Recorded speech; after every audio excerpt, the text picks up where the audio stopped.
relações familiares que nós temos na prática a ideia de como devemos nos relacionar com Deus. Por isso Deus criou pai, mãe e filhos, porque Ele, como pai, quer se relacionar conosco como filhos. Como você, mãe, você, pai, quer o respeito dos seus filhos, a consideração, obediência, reconhecimento, também Deus quer o mesmo de nós para com Ele. A família é um protótipo do céu. A família abençoada é o mais próximo do céu que nós vamos chegar aqui na terra.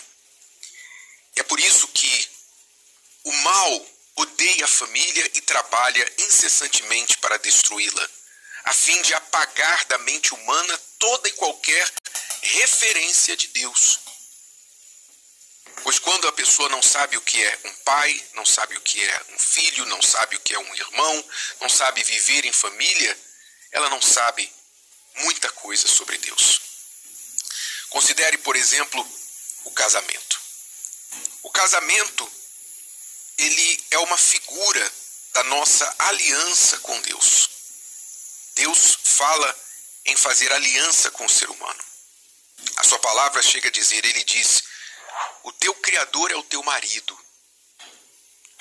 Ele faz aliança com o seu povo, ou seja, um pacto com um compromisso como de um casamento, para nos dar a entender como ele está comprometido a cuidar de nós. Sabe, eu sei que hoje em dia, quando se fala em casamento, exatamente por causa do enfraquecimento dessas instituições, não é? Você percebe ao longo dos anos, das décadas, especialmente nas últimas décadas, o enfraquecimento da instituição casamento, o enfraquecimento da instituição família, que são as instituições mais antigas que existem. A família, o casamento existem muito antes da igreja existir, antes de qualquer religião existir. Já existia o casamento, existia a família. Antes de qualquer instituição governamental, nação, tribo, existiu o casamento, a família. Então, quando a pessoa não tem uma representação, ela perde o sentido, porque originalmente, como eu dizia, o sentido do casamento é o seguinte: quando um homem casava com a sua esposa, com a sua noiva, e ela se tornava sua esposa, o que é que acontecia? Lá no início, quando Deus criou a família, o que ele disse? Ele disse, deixará o homem, o seu pai e a sua mãe, e se unirá, dar a sua vida pela outra pessoa, sacrificar a sua vida pelo outro, porque isso é um casamento verdadeiro. Ele sacrifica a vida dele por ela, ela sacrifica a dela por ele, e os dois se tornam um só. Um só quer dizer, os dois abrem mão das próprias vontades para fazer o que é melhor para os dois. Os eus morrem e nascem o nós em um casamento verdadeiro.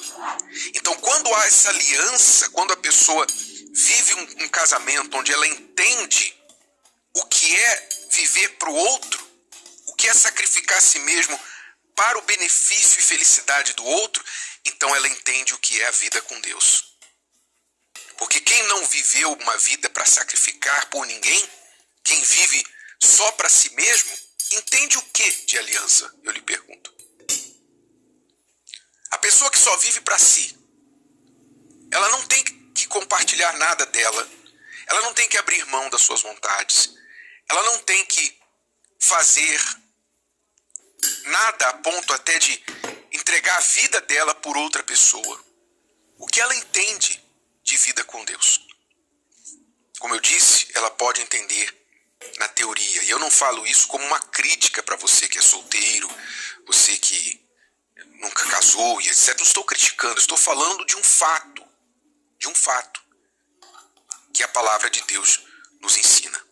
Então, a família abençoada, ela é essa referência de Deus na terra.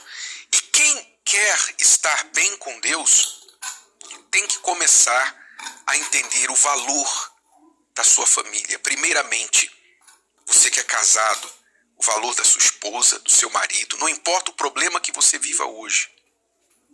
Você tem que começar a olhar para o seu marido como se ele fosse Jesus. Ah, bispo, aí o senhor está pedindo demais. Aí o senhor foi longe demais. Meu marido, Jesus, mais fácil ele ser o diabo do que Jesus. Eu não consigo olhar para o meu marido e ver Jesus. Pois é, se você olhar com os olhos humanos, realmente. Se você olhar para sua esposa com os olhos humanos, você provavelmente não vai olhar para ela e vê-la como Jesus vê a igreja. Mas Deus nos chama a fé, usar os olhos da fé. Comece a olhar com estes olhos